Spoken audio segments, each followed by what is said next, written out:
Ian Dolan. Angela Stevens. Kirk Hansen. My name is Jay Patterson, and I'm proud to work for Haliburton. My name's Ben Carter, and within the first week of being in Iraq, I knew that that wasn't going to be the company that I wanted to be with. Haliburton was hired to provide clean, safe cooking, cleaning, shower water for the military. One of Haliburton's employees saw something wiggling in the water in his toilet bowl. So I went and tested the water in our water storage tanks. There was no chlorine in them, none. The water we showered in every single day was extremely contaminated. And when I talk about contaminated water, I'm saying malaria, typhus, giardia, cryptosporidium. I mean, the list is really, really long. Haliburton is accused by its own employees of exposing troops to contaminated water in Iraq. When I tried to notify the troops that they may be exposed to a serious health risk, I was told that the military was none of my concern. They were only concerned with making their profit and didn't care how it may affect the troops. Of the 67 water treatment plants that Haliburton run, 63 of them weren't providing safe water. And the Marines are showering in it every single day.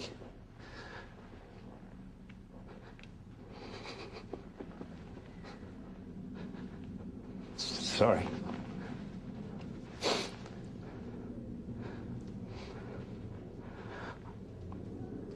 I was there to help them.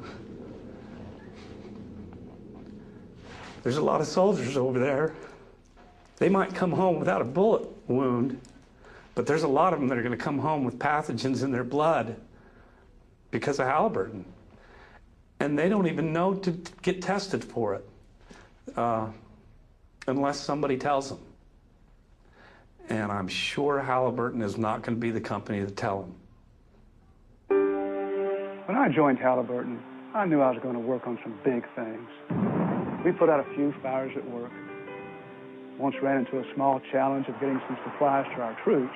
But the biggest thing, serving our troops good old American food. So they feel just a little closer to home. How come you don't go to the chow hall? How much time you spend online? At least an hour. An hour for food? An hour in the sandstorm for food. Tell me about that line over there. What line am I looking at right now? That line is for the chow hall, where you eat. Several times dining halls were attacked. All it takes is one Iraqi that's an insurgent, and because they knew what times we were going to eat every day, they knew when to expect to hit. And that happens because KBR won't go to a 24-hour feeding schedule where they just always have food ready. They won't do it because it saves them money. Because they get paid by how many soldiers they feed, not by how many soldiers they save. Feeding the troops. The Pentagon has found some serious problems with Haliburton's work on that contract as well. Pentagon auditors found that a Haliburton contract to provide food and housing for American troops had a staggering $1.8 billion in unsupported costs. It was all a scam. Haliburton was charging $45 for a six-pack can of Coke or Pepsi that they give us and the military free in the mess hall. Now, these sodas were made right there in the desert. It's not as if they were brought over from the United States. These sodas were made with Arabic wraps, you know, Coca-Cola, Pepsi-Cola, whatever, right there in the desert. So it's not as if they had an exorbitant transportation rate. They had the little mobile units that we had to put our clothes in, like a net duffel bag. Haliburton charged the government $100 for every bag of clothes they washed. Whenever we got our laundry back, it felt worse than when we turned it in. Everything was still grimy. I stopped taking my laundry into KBR, and instead, I was washing it in the sink. And I was told by my chain of command that I was not allowed to wash my laundry on my own.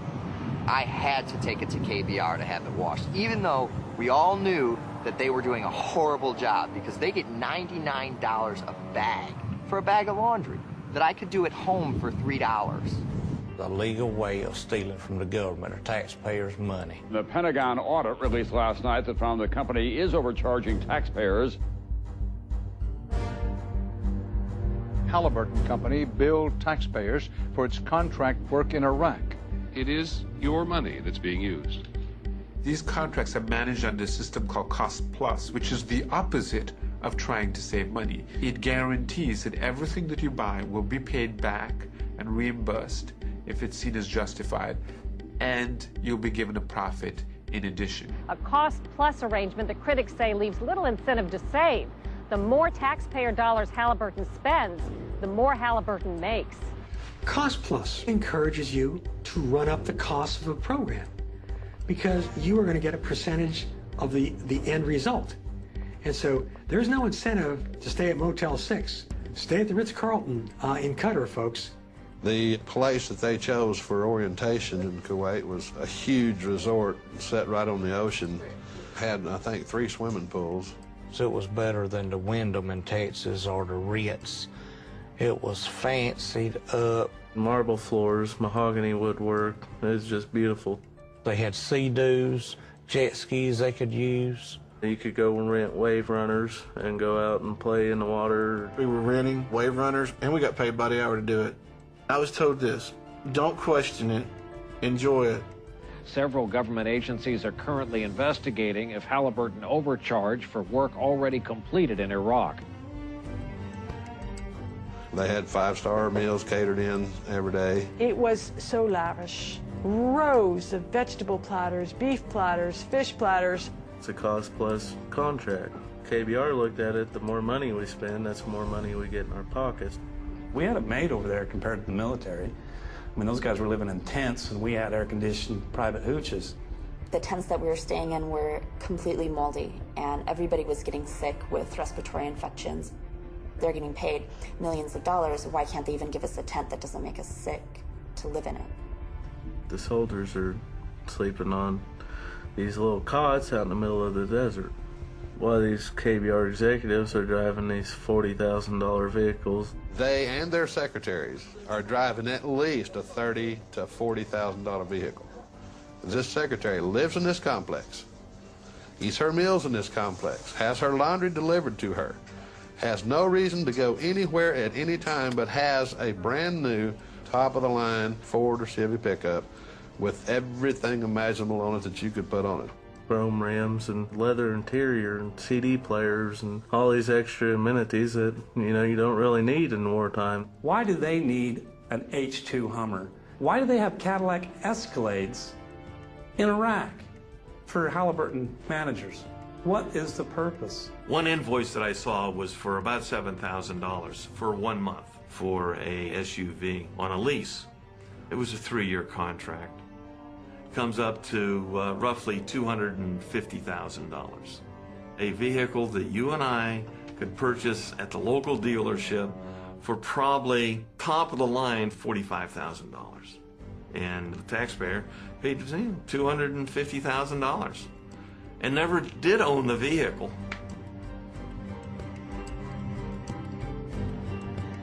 They got the wrong equipment, ordered the wrong stuff, computers still in boxes, new vehicles. They'd push them out in what they called burn pits.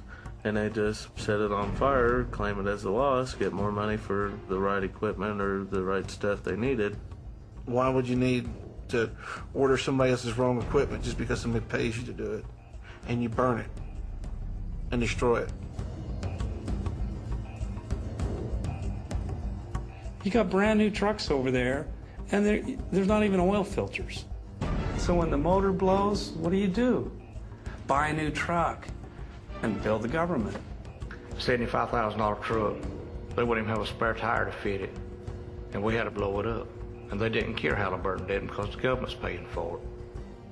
We knew that every day that a vehicle broke down, we would have to destroy it.